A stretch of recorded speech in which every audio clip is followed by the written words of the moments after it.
I feel like as like a public and as listeners and as fans of just artists, we don't really see like a lot of the behind the scenes. We kind of Hmm. just wait for a song or release to come out and listen to it. I'm kind of curious on just like, you know, I've been making music for a long time. You've seen a lot of stuff, whether it's in the music business, industry, making music, all that. Kind of Hmm. like some of the behind the scenes that goes in the process of like creating the music and advertising, working with people, just all that. So you can just kind of just touch upon just like your experience with like the ups and the downs, that type of thing, and like creating music, getting it all out there, and all those little behind the scenes, a little bit that people may not understand. Right, right, right. I think you're the first person to ever ask me that on a Really? podcast interview, and that's dope because no, for real, because it's there's a lot to be said about what goes into making the music. And sometimes people don't ever think about that. Like, they just get an album of 20 records and don't know that it takes 2 to 3 years for those 20 records to be put together, you know? Yeah. But to answer your question, I feel like for me at least, like I'm very particular with who I work with, not even Mhm. just out of like being like I guess picky, but it's more of about like I like to know who people are as people before the music even comes into play. Because I Mm. always want to work with people I relate with on like a human form instead of like just a musical form. Like if you're a good person and we connect, then we can talk music business. You know what I mean? Like Yeah. that's where I'm at. And I think that's the biggest step people miss. They just look at the Mm. numbers and be like, "Oh, this artist is super dope. He's super popping, or she's super popping.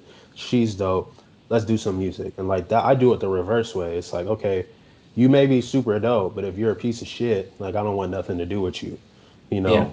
And then at the same time, with that said, on the other side of the coin, sometimes people in this business do work with people they don't like because we can both gain something from it. So that doesn't mean you don't Mm. always do that. It just means that for me, like if it's like something I'm truly invested in and something I really want to run with and I want to build a relationship with somebody, then I'm not doing it unless I rock with you like 100%. Yeah. Uh, and I mean, as for like recording, I'm very particular with like the way music is put together, the way like it's composed, the way it's written, the way it's presented. Like I'm a numbers guy. So it's like, okay, you know, if I do this, right, what will the reaction be off of the data of the numbers? And this is gonna get super nerdy, but It's all good. like some people are like, okay, I hit 12,000 streams on this song. And it's like, okay, you hit 12,000 streams, but out of those 12,000 streams, how many of those 12,000 are going to come back and press play again on another song? And that's the type of shit I be looking for. I don't just look at the 12,000 streams and be like, Mm. that's dope. It's like, okay, that's dope. But realistically, is that 12,001 play streams or is that 12,000 20,000 play streams, if you get what I'm saying? Yeah. So that's how I look No, at yeah. everything. That's interesting, and that'll definitely set you up more kind of long term, get you a basis of like who you're reaching, how you can continue to Hmm. grow like your fan base and whatnot. That's Right. dope. So then you talk about like very particular with who you work with. So that's kind of you kind of um, really taking into account like the importance of like professionalism and kind of like Of in that course. music business and everything like that.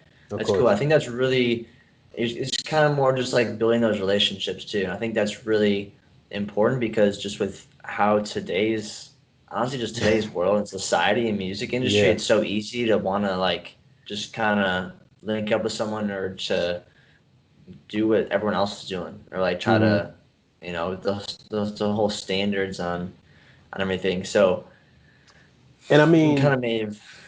my bad. I was just gonna say, You're good. even to like touch on that even a little bit more, with what you're saying, it's the approach.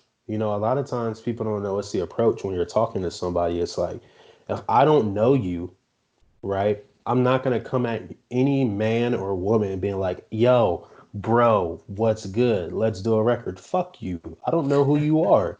You know what I'm saying? Like, I have no idea who you are, and you approaching me like that does not make me want to know who you are. It's literally showing me that you have zero respect for what I do. Like, Yeah. you know what I mean? And it's like, I'm not gonna say the artist's name that I'm trying to work with right now, right? But I approach them correctly. Like if I'm approaching Mhm. somebody I want to do business with, whether we're friends or not, it's always the correct email. It's like, hey, thank you for your time. This is what I'm looking to do. I get to the point. It's like, get to the point. Hurry up, get to it. Because like Mhm. people are busy and people aren't gonna take a billion years to be like, yo, bro, how you doing today? They don't give a fuck about that. They want to know Yeah. what you're hitting them up for, why you're hitting them up. You know what I mean? And then pitch the record. And if they like it, they'll get back to you and say, okay, either, yeah, I like this, I want to do this with you, or they'll say, I like this, here's my feature price, or they'll say, I don't fucking like it, or maybe they don't get back to you at all. That's just a Mhm. part of the game. But they'll remember you being professional if it ever comes back around again. Mhm.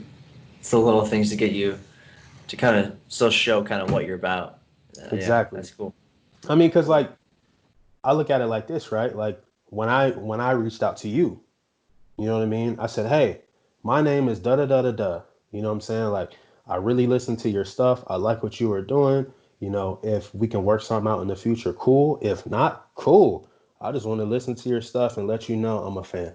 Simple, simple, right? Mhm. To the point. And I don't know what you thought, but like in my mind, if I get that approach, I'm like, okay, what are they about? It makes me want to Yeah. look in deeper. You know what I mean? It doesn't make me want to be like, it'd be different if I was like, yo, Bennett, you're fucking dope. Let's do a podcast interview. Like, fuck you. You know what I'm saying? Like, you see what I'm saying? Like, Yeah. No, I got you. No, I got you. That's funny. Yeah. No, that's important. It's cool. That's cool. One thing too, I kind of started tweeting about it, which is kind of interesting, and just your desire to keep learning and that self growth. mm, Whether it's like, I know you talk about like revamping your social media, mixing with some music, reading books, and all that stuff like that. What's kind of inspires you to kind of just keep going and keep trying to learn new things? yeah, Because I think that is something that is so important, and that kind of like mindset is something that's like I'm trying to really utilize and keep as I grow, hmm just even with my even in general, but with hmm my channel and everything, and like where I right. can take it, and I think that's a really powerful thing. So, what kind of inspires you to keep doing that? Yeah, that's a great question. I think you're one of the first people to ask me that too.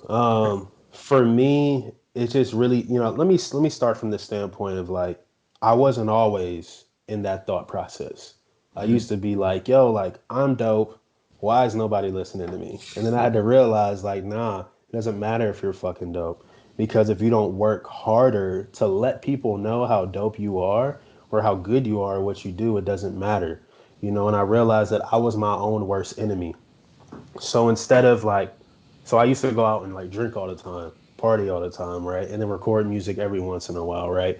And we'll Mm-hmm. get to that when I became serious, like later on, as you said. But like, I realized like, okay, instead of me going out and spending money on liquor, maybe I should be buying a book to read how I can be better in my music space. Maybe I Mm-hmm. could be watching YouTube videos on how to learn a different skill that I didn't have before. Maybe I can go to these shows and like learn about the scene I'm in, learn about the artists, learn about the people who Mm-hmm. are the who's who in the industry where I'm at. Maybe I can figure out who I want to work with in the future by researching them and watching what they do. Like one of my business partners said something to me 6 years ago that just like forever stayed with me. He said, the internet is the best resource for you to find what you want, but you are just lazy to not look. And that's Mm-hmm. realistically what it is. People will Google, let's use a current event. People will Google Will and Jada Pinkett Smith's entanglement, but they won't Google how to start a business. Mm-hmm. That's That's so crazy. true. It's so That's so true on fucking so many crazy. levels. It's like, okay, so you want to look at that bullshit, but then you want to complain about why you don't own a business. Mm-hmm. And it's like, so whose fault is it? It's your fault, right? So I Yeah. just I just started looking at it like that. And then like I don't know everything. Of course, I may know a lot, but I can learn more from somebody else who knows more. So that's where that mindset came from. It was like, in order Yeah. for me to get to where I want to get, I have to put in the work and know that every moment and everything I do it matters. And that's time I can never get back. Like I'll never get back that time, all them years I spent drinking, just doing all this other stuff, right? But I needed that to happen for me to get to where I'm at now. Yeah, I think that's amazing. One, for you to notice that, but I think it's also interesting that like it sometimes it takes like the analogy I think about sometimes is like a bow and arrow. Like sometimes it But, takes that falling back just so you can launch even farther than you could even ever imagined. And that analogy can be used in so many different. It could be right. like personally, it could be musically, it could be whatever it is. And I think that's really cool to have that realization and help you continue to grow. Well, and it's not something I realized by myself. And that's Hmm. another thing I think people need to be honest with themselves about is like, you don't do nothing by yourself Hmm. ever. Like, you may do 90% of it by yourself, but it's still that 10% that somebody else helps you do. Yeah. So you got to give credit to those people, when you get to these places. And that's super. Well, I feel like that. Not everybody has to Hmm. do that, but I feel like that. And I feel like it's very important. And, it just really sets the tone for like how far you can go when you really just take some of the best advice or best aspects of yourself and worst aspects of yourself and figure out how to make it better.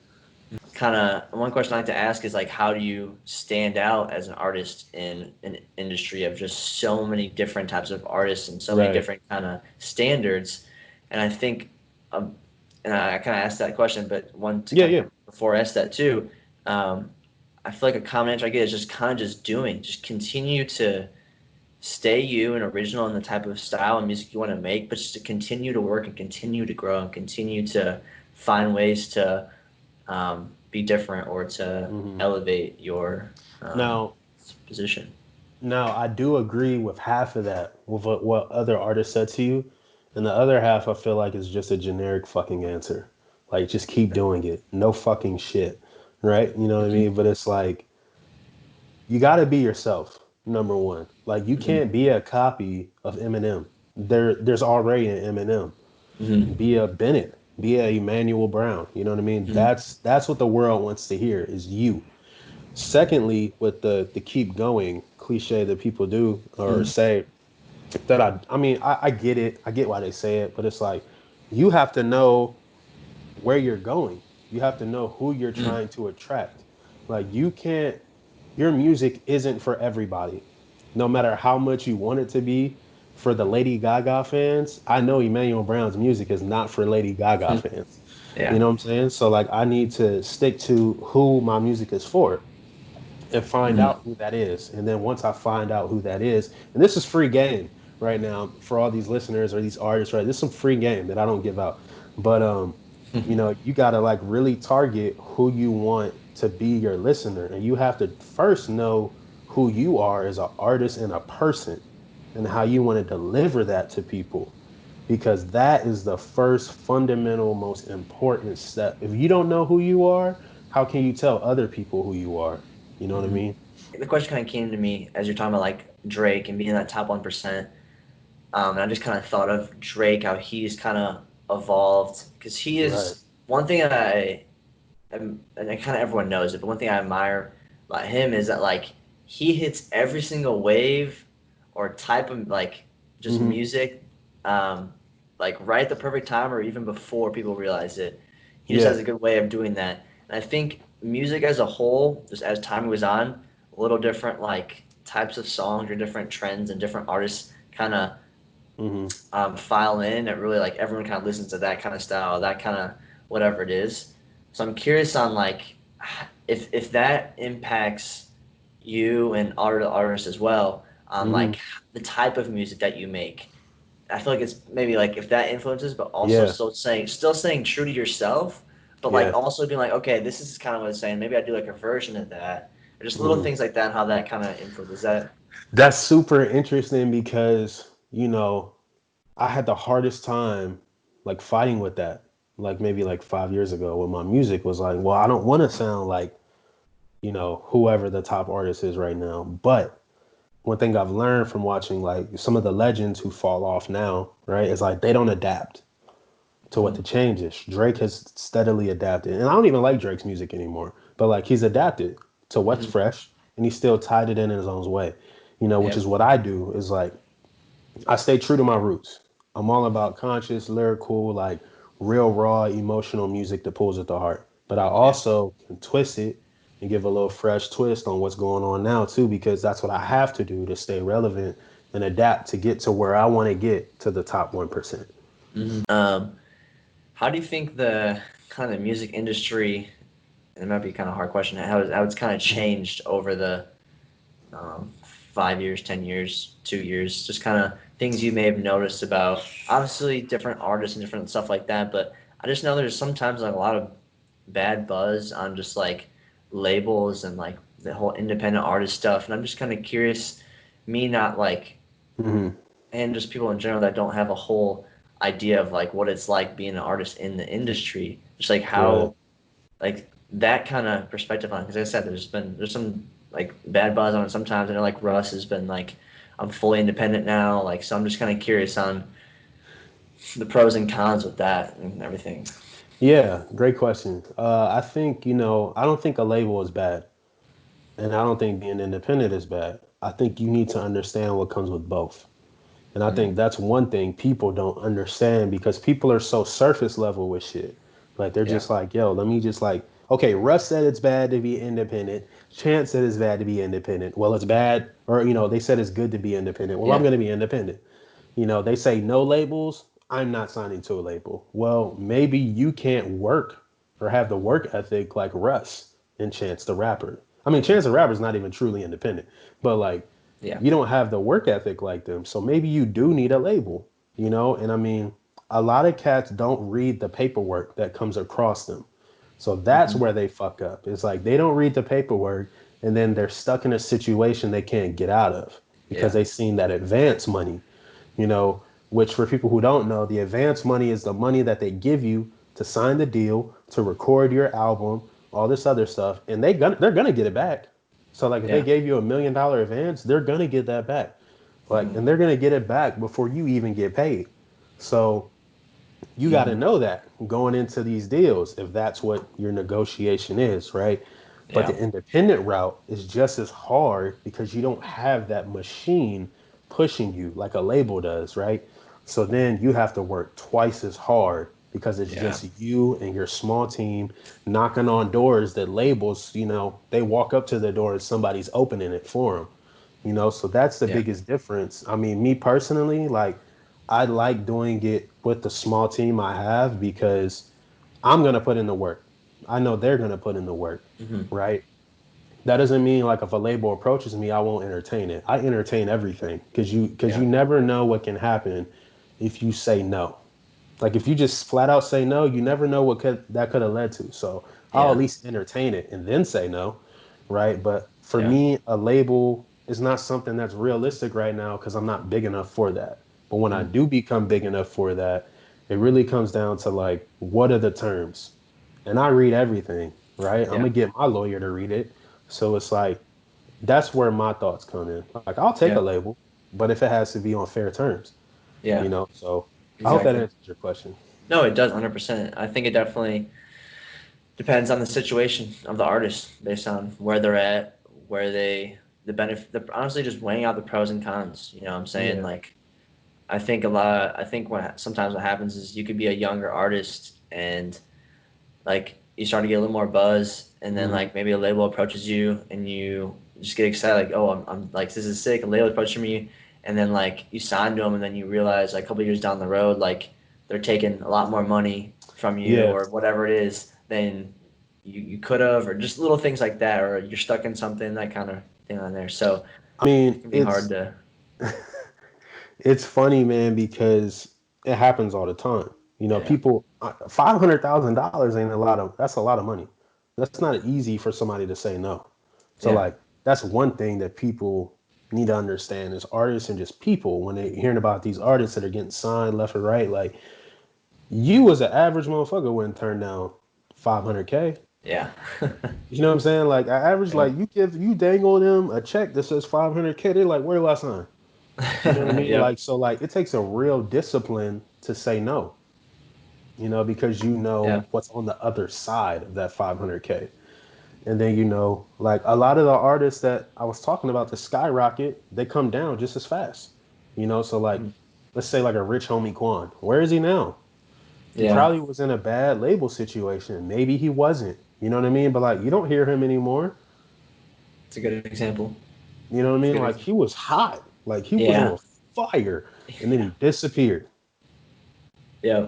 That's You know, and interesting. then and then like even like let's just say I signed to a Warner, right? Warner Brothers, right? Or let's use a more current one. Let's use like Epic Records, right? With DJ Okay. Khaled and all that stuff, right?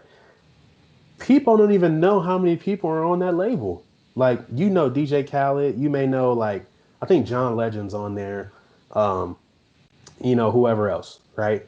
I Mhm. guarantee you, if you go to the websites of the labels you want to be on and look at all the artists, you'll be like, who the fuck are these people? Yeah. Because they never make it out of there. Like because either That's the music interesting. isn't good enough or the label doesn't think the music is good enough. And you have to get permission to release your music on a label before you even put it out. Really. Yeah, depending on like what your negotiation is. I feel like it goes back to the situation too, because it's like there's a lot of artists that like I think you're like a very business minded person. You think of like the money, you think of all those little things, the self growth and this and that. Then there's artists that's like, bro, fuck the money. I don't care about any of that. I just want to make music. I just want to Yeah. focus on that and let a label or let a manager, or let whoever it is to do that.